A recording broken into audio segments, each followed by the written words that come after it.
Good morning, everyone. Thank you for your patience and thank you for your time joining this webinar to walk through how we're going to move the medical cannabis permit holders into our licensing portal.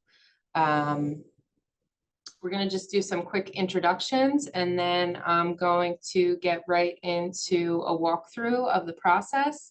And then we can take some questions. There's also a chat that you can type your questions into and we'll answer them as the webinar goes along. My name is Megan Tagliaferri. I'm the director in the Office of Licensing. I'm Dave Good Twace. morning. Oh, sorry. I'm sorry. Dave Twace, Chief Counsel at the Commission. Paul. Good morning. I'm Paul Erbish. I'm the Director of Compliance and Investigations. Wesley. Good morning. I am the Director of the Office of Diversity and Inclusion. Nice to meet you all. And our Acting Executive Director, Christopher Riggs, is also on, but he is on about 14 different meetings at once, so he is not going to be able to introduce himself. Thanks, Paul. So if you've seen the message, which I assume you had since you're on this Zoom call, on September 26th, our licensing portal will open up to medical businesses, and we are going to move everything over to one platform. Your 2025 renewals are expected to be submitted in that portal. And because they should be submitted 90 days before your expiration, they need to be in by September 30th. So I know it's a tight turnaround, but it should be a pretty straightforward process. Most of you should be familiar with the portal, using it for expansions and other renewals that you've done previously.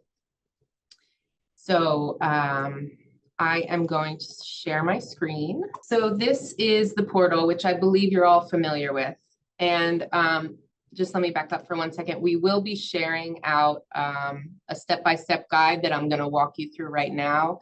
And additionally, we will share the updated renewal certification for 2025.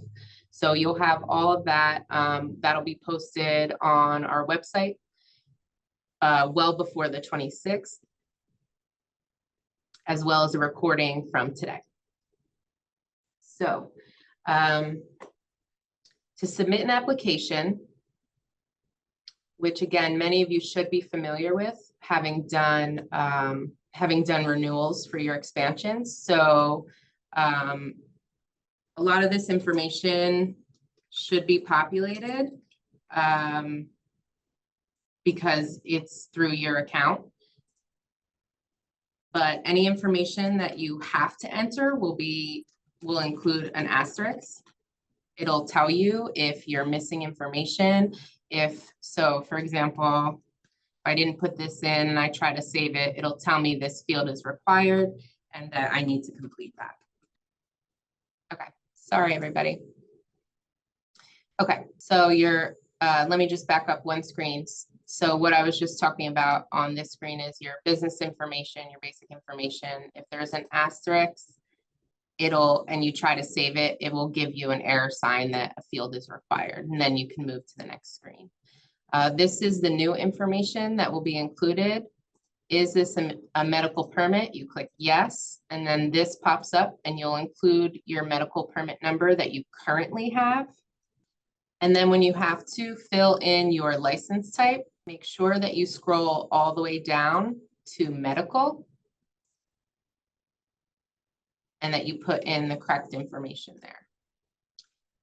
The applicants tab, this is one we get questions on because a lot of them are owned by other entities.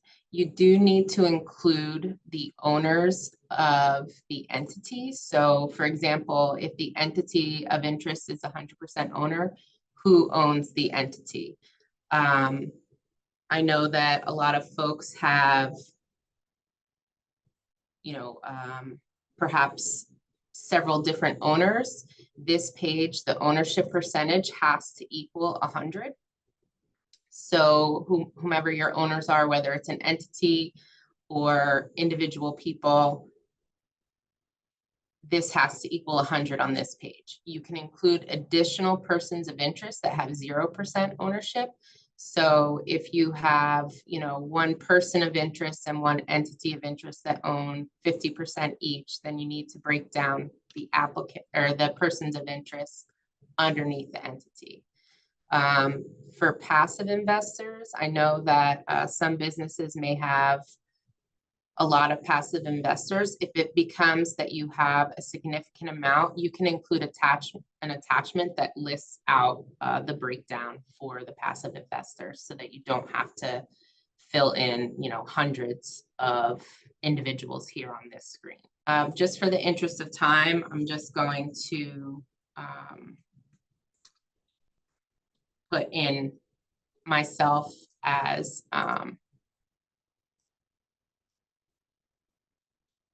100% owner. Once you have the persons and entities of interest entered on the applicants tab, there's some questions to answer at the bottom here. Make sure that you're answering these questions truthfully and accurately. Some will not apply, but where applicable, make sure that you're answering. As you save each screen and click save and next, it'll go to the next tab. The primary point of contact, make sure that the email address is correct. Double check that because that's where any portal communication will go, this email address. Your location information, this is where the permanent business is. So make sure that that is the correct address because that is what will print on your issued permit. If the mailing address is different, make sure you put in the correct information there. Answer the question if you have a landlord. If you do have a landlord, it'll ask you some questions there. Make sure that you have their contact information, name, phone, and email. This next tab has some questions that you'll scroll through. Some of these I answered already just for the interest of time, but questions about how many employees you have, diversely owned questions. Are you in compliance with tax obligations? Do you have any management services contracts, financial source agreements? Do you have insurance? Do you have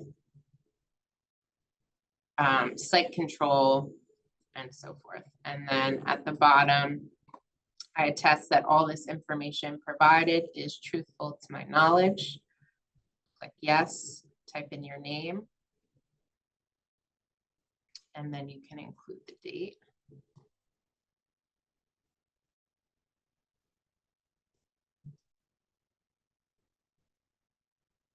And then the last screen is the document upload. The only document that you must submit for this is the certification, which I'll put on the screen in a minute. If you have any, we're asking you, and this is in the communication that we'll share, we're asking you to upload the documents that you do have for your persons of interest, your entity of interest, your basic business information, and your standard operating procedures, to include those within your document submission. And then you'll see down at the bottom, there's a spot for other documents. If there's somewhere that you have a document that doesn't fit in any of these, you can upload documents there, including the certification that you'll get signed and notarized.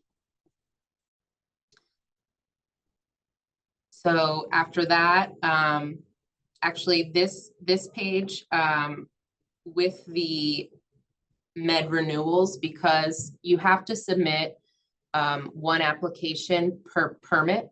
So if you have 2 permits, you're going to submit 2 applications, but you're only going to be charged once, right? So we will invoice you separately. You won't pay upon submission because the system can't distinguish just charging you once for multiple applications. So once you get to the review page, you'll scroll through, and if you see any red X's anywhere, that means that you missed a piece of required information, and it will not let you submit. So far, no X's, so it looks like I'll be able to submit. So a confirmation email will go to you and letting you know that you submitted successfully. Let me stop sharing for a second so I can switch out. Okay, so this is the document that is going to be posted on our website, and this is the document that you have to submit. So there's a blurb giving some information here, and then some questions that you need to answer. And then the last page is where you sign and notarize. So this is the document that you must upload for the renewal process. As far as getting all of your other information into the portal, we're asking that you also upload your POI, EOI information, your business documents, and your SOPs. I'm going to take a quick second here to look in the questions. The cost, so there's a question about the cost of each med license. So it's just one charge per business, and it's $20,000 for the permit renewal fee. So that is what you will be invoiced.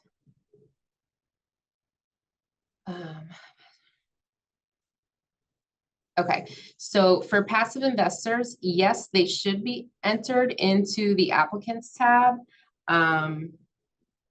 so that the percentage total equals 100. It does have to equal 100, but if you have, I know that some businesses may be publicly traded and you may have, you know, hundreds of passive investors or tons of passive investors, way more than you can possibly fill in on the applicants tab. You can add an attachment, but your total has to equal 100% on that tab. So you can include an attachment. Yes, you do have to do a separate application for each because each will generate its own permit.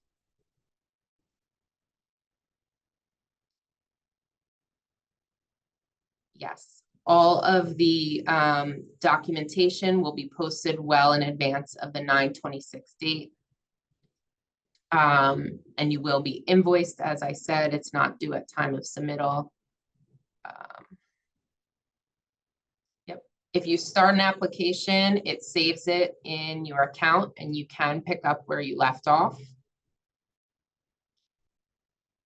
Yes. The portal opens on the 26th and you need to submit by the 30th.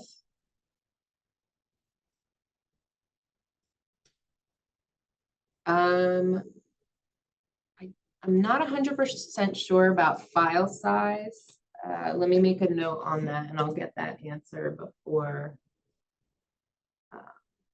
we drop off this call. Yes. So you should have filled out a personal history disclosure form for each owner prior to this. So we just need you to upload them. If there's been any changes, that should have already been, you know, submitted and approved. But if you have changes, please let us know.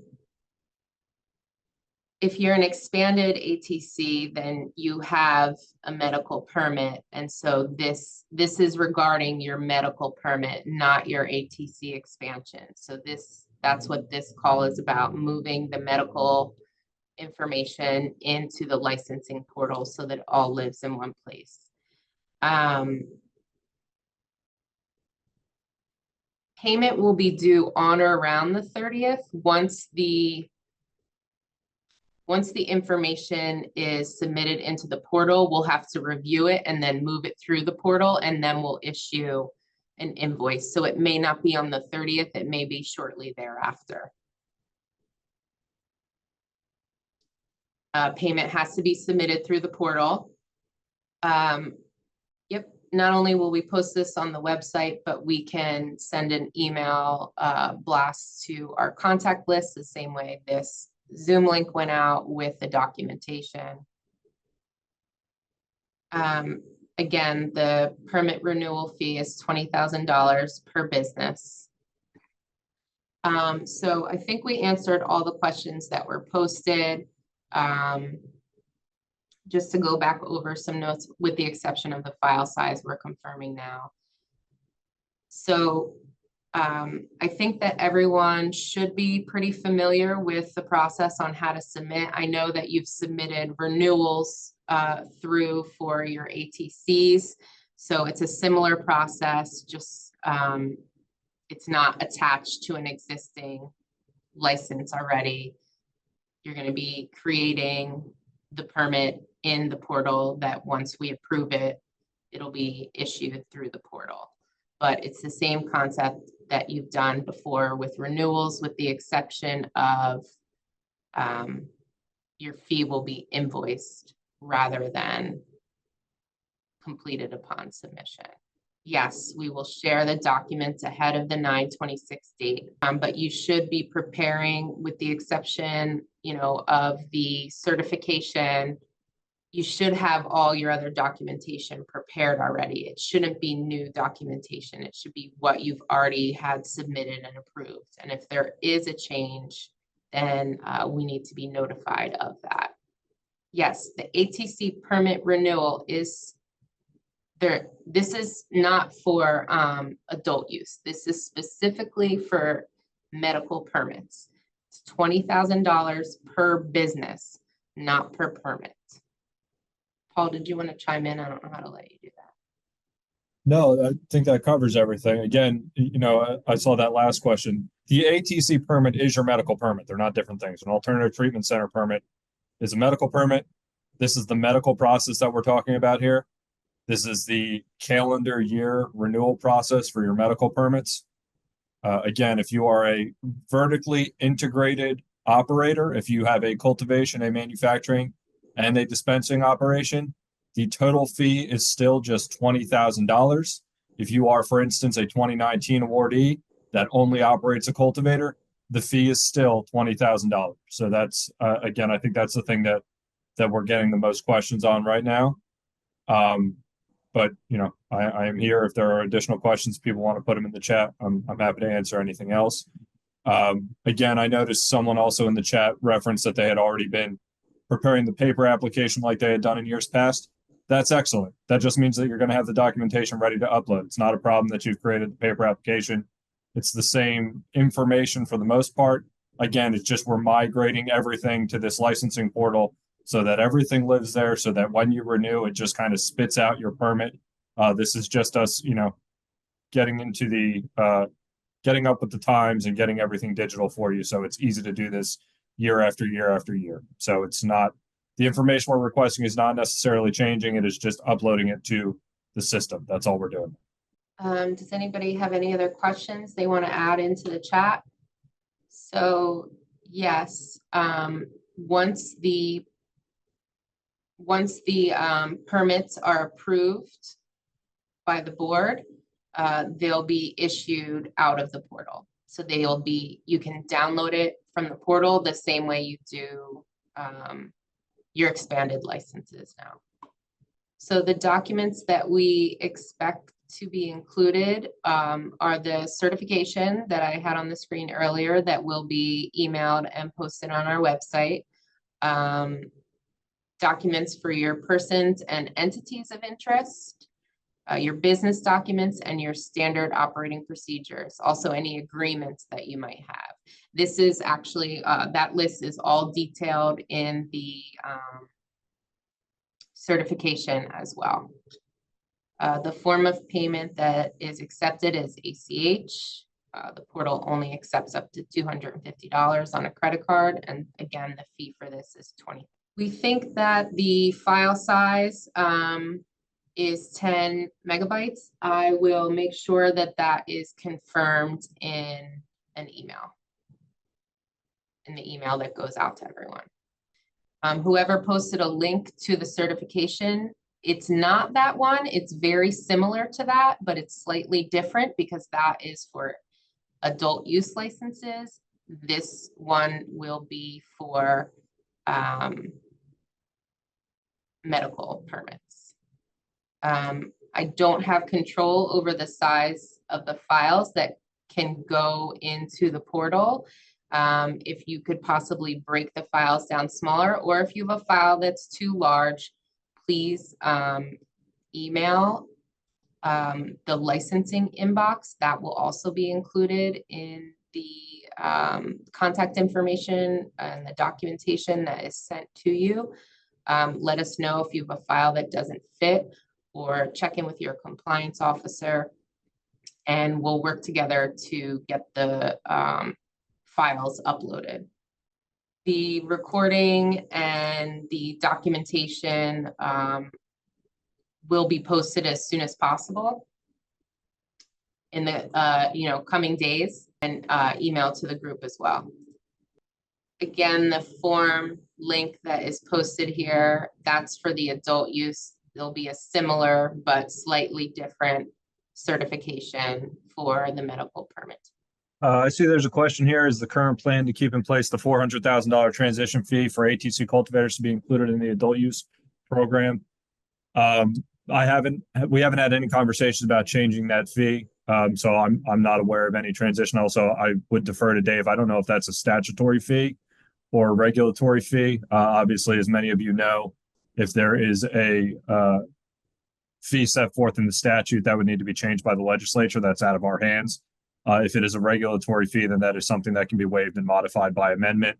But as of right now, that fee is the standard fee, and will be going forward. I see Dave has come off, so I'll defer to him. Yeah, I mean, that fee is in our regs. But in order for that fee to be waived, there would have to be a request for a waiver that the board would have to approve. It wouldn't be done by the commission, or it wouldn't be done by staff. So, but those fees are, I mean, they are in our regs, so they are in the law. They are in law at this point. Okay, if there are no other questions at this time, if you have any additional questions, you can email me, you can email the licensing inbox. We will get the documentation out as soon as possible within the week, as well as the recording, and it will also be posted on our website, so that you can download if you missed the email. Please make sure that your current and correct email is here on file with us.